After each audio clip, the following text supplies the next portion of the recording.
Kamu sudah tahu nama Selat Hormuz, tapi kamu belum pernah diberitahu bahwa setiap kali selat itu bergolak, ada rute lain yang langsung aktif, dan rute itu melewati perairan Indonesia. Bukan teori, bukan rencana cadangan di atas kertas. Ini sudah terjadi.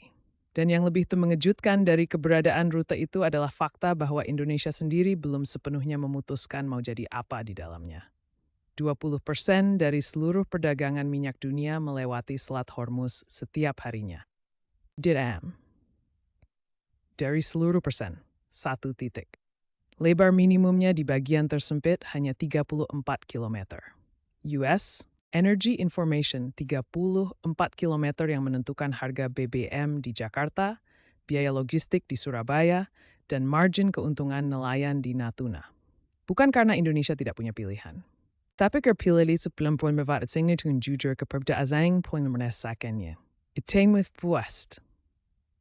Itu nol dengan setengah. Yang mau tahu, bukan hanya apa yang terjadi, tapi kenapa strukturnya dibentuk seperti ini, dan siapa yang sebenarnya kendali. Kalau itu kamu, tulis Alki di kolom komentar sekarang. Bukan untuk algoritma, tapi supaya saya tahu siapa yang benar-benar ada di sini. Assalamualaikum, dan sekarang kita masuk ke bagian yang tidak diajarkan di sekolah manapun. Ada angka yang beredar di laporan energi internasional, tapi hampir tidak pernah dikutip oleh media Indonesia. Pada semester pertama 2024, volume kapal tanker yang menggunakan Selat Lombok, bagian dari Alki 2 Indonesia, meningkat 11% dibanding periode yang sama tahun sebelumnya. Lloyd's List Intelligence Integrating Tanabimba. Bukan karena kapasitasnya bertambah, bukan karena ada perjanjian baru, tapi karena ketegangan di Laut Merah sepanjang akhir 2023 hingga 2024 mendorong operator kapal global untuk mencari rute alternatif. Dan Selat Lombok adalah jawaban paling logis yang tersedia. Dunia sudah menggunakan rute Indonesia sebagai jalan keluar dari krisis. Sementara sebagian besar rakyat Indonesia belum tahu bahwa perairan mereka sedang memainkan peran itu. Kamu mungkin berpikir, kalau rute itu sudah aktif, kenapa harga BBM tetap tidak stabil? Betari Maston, Naldignirlift, Android and it first the thing. Itu alternatif menyisi senang noris pasukan global. It's about otomatis misminus terrible distribusi domestik. Indonesia mengimpor minyak mentah, memprosesnya di kilang yang kapasitasnya masih terbatas, lalu mendistribusikannya ke kepulauan yang bentang geografisnya tidak ada tandingannya di dunia. 17.000 pulau. Setiap titik distribusi punya biaya logistiknya sendiri. Setiap keterlambatan kapal tanker domestik punya dampaknya sendiri ke harga eceran di ujung rantai. Rute Alki yang digunakan kapal asing membawa minyak dari Teluk Persia ke Jepang tidak secara langsung mengisi tangki nelayan di Kepulauan Aru. Ini bukan kegagalan kebijakan.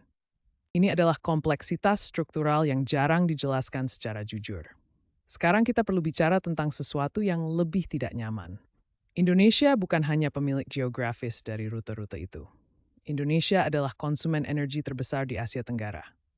Dan konsumsi itu tumbuh bukan menyusut. Kebutuhan energi Indonesia diproyeksikan naik 43% antara 2023 dan 2035. Artinya, selisih antara apa yang bisa diproduksi dan diproses secara domestik dengan apa yang dibutuhkan akan terus melebar. Kecuali investasi di sisi produksi dan kapasitas kilang bergerak jauh lebih cepat dari yang terjadi hari ini. Kilang Tuban yang dirancang memproses 300.000 barel per hari dan menjadi yang terbesar di Asia Tenggara masih beroperasi penuh. Proyek patungan dengan Rosneft Rusia, mitra yang kini terkomplikasi oleh sanksi internasional pasca invasi Ukraina. Bukan karena niat investasinya salah, tapi karena geopolitik berubah lebih cepat dari jadwal konstruksi. Dan sementara kilang itu masih dalam proses, Indonesia terus mengimpor produk petroleum olahan. Dari siapa? Mayoritas dari China. UN Comtrade IEA Draying, China adalah mitra energi terbesar Indonesia sekarang, bukan Timur Tengah. Artinya, ketergantungan pada Hormuz memang berkurang di satu sisi. Tapi ketergantungan strategis baru sedang tumbuh di sisi lain. Rute Alki tidak menghapus ketergantungan itu. Ia hanya menggeser di mana letak risikonya berada. Itu fakta yang tidak ada dalam narasi Indonesia aman dari guncangan Hormuz yang beredar di media sosial. Sekarang satu hal yang hampir tidak pernah disebut bahkan dalam diskusi kebijakan energi Indonesia sendiri. Ketika Houthi mulai menyerang kapal-kapal di Laut Merah pada akhir 2023, biaya asuransi pengiriman melalui jalur terusan Suez naik hingga 600% dalam hitungan minggu. Lloyd's of London Market reports, operator kapal global langsung mengalihkan rute. Sebagian besar pilihan alternatif mengarah ke Tanjung Harapan, Afrika, perjalanan 2 minggu lebih panjang. Sebagian lainnya milih Selat Lombok dan Selat Makassar. Bukan karena ada perjanjian dengan Jakarta, tapi karena itu pilihan paling efisien yang tersedia secara geografis dan hukum. Indonesia mendapatkan lalu lintas itu tanpa negosiasi, tanpa syarat, tanpa kompensasi langsung ke negara. Dan disinilah tegangan yang sebenarnya. Indonesia memiliki aset geografis yang digunakan dunia secara gratis, sementara rakyatnya membayar harga energi yang masih sangat dipengaruhi oleh volatilitas pasar global yang sama. Posisi geografis Indonesia adalah kartu yang sudah ada di tangan. Pertanyaannya adalah apakah kartu itu sedang dimainkan dengan strategi yang benar atau hanya dipegang sambil menunggu? B40 adalah satu jawaban nyata. Sejak Januari 2025, 40% kandungan bahan bakar diesel Indonesia berasal dari minyak sawit domestik. Tidak ada negara lain di dunia yang sudah di level ini. Itu kan klaim promosi. Itu fakta komparatif yang bisa diverifikasi di database IEA hari ini. Tapi ketahanan B40 bergantung pada satu variabel yang tidak sepenuhnya ada di kendali Jakarta, harga CPO global. Ketika harga sawit dunia naik tajam, program yang dirancang untuk melindungi Indonesia dari volatilitas luar justru menjadi titik tekanan baru dari dalam. Pada 2022, Indonesia melarang ekspor minyak sawit sementara. Bukan karena tekanan geopolitik asing, tapi karena harga minyak goreng domestik meledak dan menciptakan krisis politik dalam negeri. Sumber daya yang menjadi tulang punggung strategi energi jangka panjang berubah menjadi krisis domestik jangka pendek dalam hitungan minggu. Strategi yang baik di atas kertas, kebijakan bisa runtuh di bawah tekanan pasar yang tidak diperkirakan. Bukan karena visinya salah, tapi karena jarak antara arsitektur kebijakan dan realita di lapangan selalu lebih jauh dari yang terlihat di presentasi.